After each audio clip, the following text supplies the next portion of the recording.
अच्छा जी, बिस्मिल्लाहिर्रहमानिर्रहीम। लास्ट में बेटा हम बेसिक जो है ना डेफिनेशंस के बारे में पढ़ रहे थे। उसके बाद आज जो हमारा टॉपिक है वो है कंपाउंड। कंपाउंड क्या होते हैं? अच्छा, ये लॉन्ग क्वेश्चन में वेरी इंपॉर्टेंट लॉन्ग क्वेश्चन है, what is the difference between compound and mixture. तो ये एक इंपॉर्टेंट लॉन्ग क्वेश्चन है और वेरी इंपॉर्टेंट लॉन्ग क्वेश्चन है इस चैप्टर का। कंपाउंड और मिक्सचर के अंदर क्या डिफरेंस है?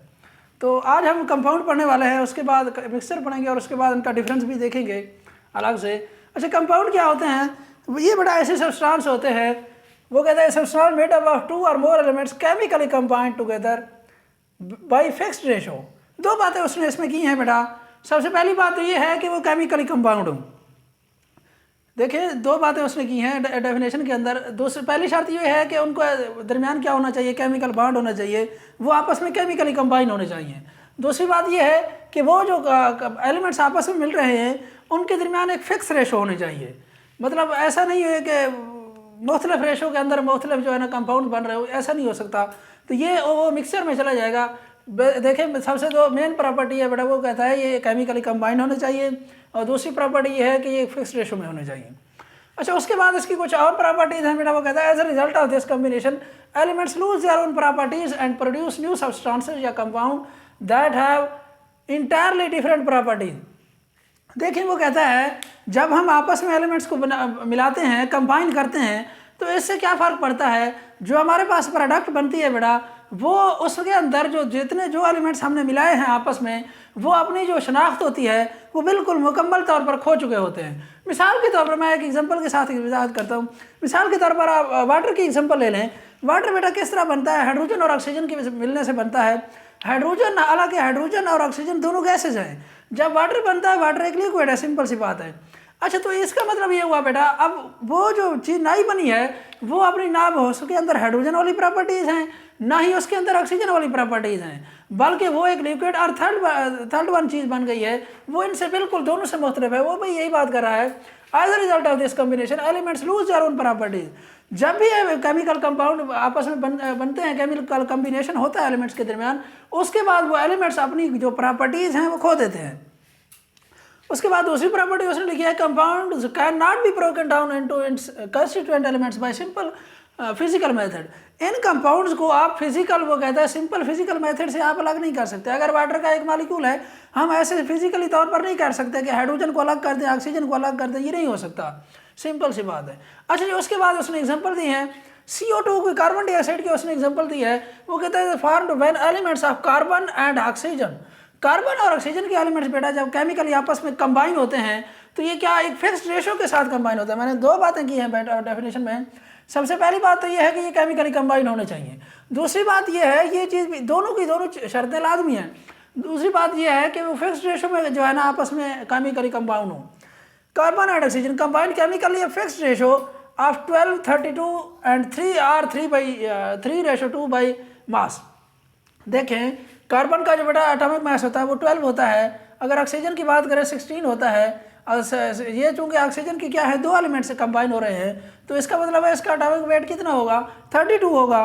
तो यही बात वो कर रहा है कि कार्बन अगर मैं ऐसा करूं कि इसको 12 रहने दो, इसको 30 रहने दो, तो कार्बन डाइऑक्साइड नहीं बनेगी।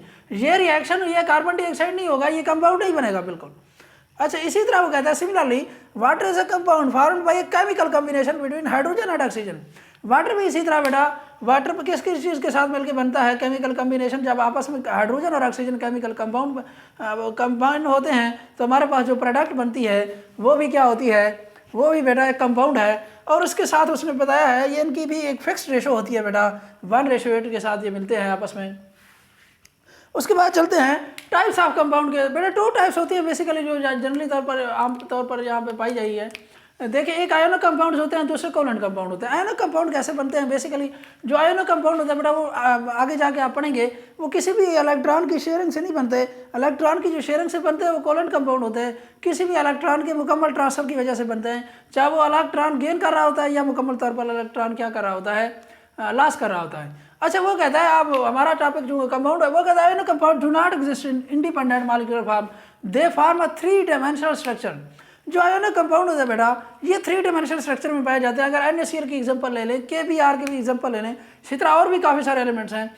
जो क्या होते हैं एक बिल्कुल 3 डायमेंशनल फॉर्म में पाए जाते हैं, और इनके मुख्तलिफ जो है ना सब यूनिट्स होते हैं वो आपस में मिलके कंबाइन होकर क्या बनाते हैं, एक बड़ा मॉलिक्यूल बना रहे होते हैं। बेसिकली वही रिपीटिंग यूनिट्स होते हैं, बार बार NaCl NaCl NaCl मिल के क्या बना रहे होते हैं, बेसिकली वही आपस में जो है ना एक सोडियम क्लोराइड, एक नमक का जो है ना कोई भी आप उसको एक गोला कह रहे हैं, जो भी कह रहे हैं बहरहाल, वो बना रहे होते हैं। वो कहते हैं तेरे form 3 dimensional structure crystal letters in which each ion is surrounded by oppositely charge ion.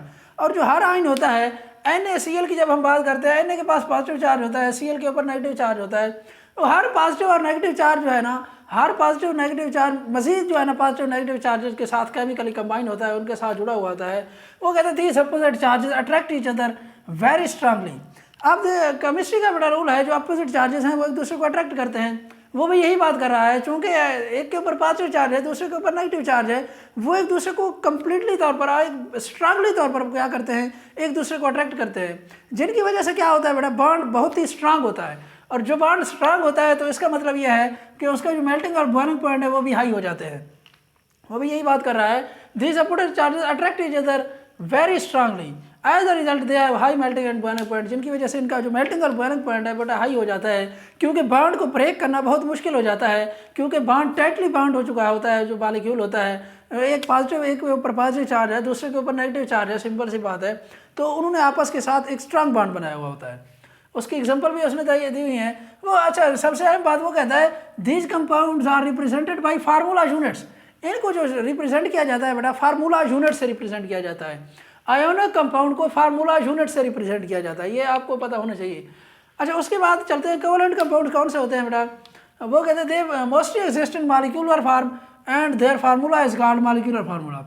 ये मॉलिक्यूलर फॉर्म में होते हैं, लेकिन वो क्या होते हैं बेटा, वो exist in independent molecular form, do not exist in independent. ये एग्जिस्ट नहीं करते इंडिपेंडेंट, और ये क्या कर रहे होते हैं, मॉलिक्यूलर फॉर्म में एग्जिस्ट कर रहे होते हैं। तो इन्हीं को जो है ना हम इनको मॉलिक्यूलर फार्मूला कहते हैं, और उनको क्या कहते हैं, उनको फार्मूला यूनिट से रिप्रेजेंट करते हैं। और ये मैंने आपको पहले भी बताया है कि मुख्तलिफ जो है ना अपोजिट चार्जेस एक दूसरे के साथ मिल रहे होते हैं, एक पॉजिटिव चार्ज दूसरे नेगेटिव चार्ज के, दूसरे नेगेटिव चार्ज पहले पॉजिटिव चार्ज के साथ। इसी तरह ये केमिकली क्या हो रहे होते हैं, कंबाइन हो रहे होते हैं। अच्छा, ये तो उसके कुछ एग्जांपल दिए हैं उसने, एक वाटर हो गया, HCl हो गया, CH4 हो गया, ये सारे के सारे बेटा क्या है, ये कोवलेंट कंपाउंड है। ये सारे के सारे क्या है, कोवलेंट कंपाउंड है। अब ये भी कोवलेंट कंपाउंड है, ये भी कोवलेंट कंपाउंड है। ये बेसिकली म्यूचुअल शेयरिंग से बन रहे होते हैं। ये आगे जाके हम पढ़ेंगे कि कोवलेंट कंपाउंड बनते कैसे हैं। बेसिकली कोवलेंट कंपाउंड बेटा म्यूचुअल शेयरिंग के साथ, जो अगर HCl की एग्जांपल है, हाइड्रोजन एक इलेक्ट्रॉन देता है, Cl इसी तरह एक इलेक्ट्रॉन देता है, उसका डुप्लेट मुकम्मल हो जाता है, उसका ऑक्टेट। बहरहाल ये आगे की चीज़ें हैं, इंशाल्लाह नेक्स्ट जब हम इनकी बारी आएगी इनको डिटेल के साथ पढ़ेंगे। तो कंपाउंड तो यही है इंशाल्लाह। इसके बाद जब हम इसके कंपाउंड और मिक्सचर का डिफरेंस पढ़ेंगे, फिर भी मज़ीद इसको जो है ना मज़ीद इसकी कुछ प्रॉपर्टीज़ पढ़ेंगे डिटेल के साथ। तो ये एक इंपॉर्टेंट लॉन्ग क्वेश्चन है, what is the difference between compound and mixture. तो आज के लिए इतना ही, कल इंशाल्लाह फिर।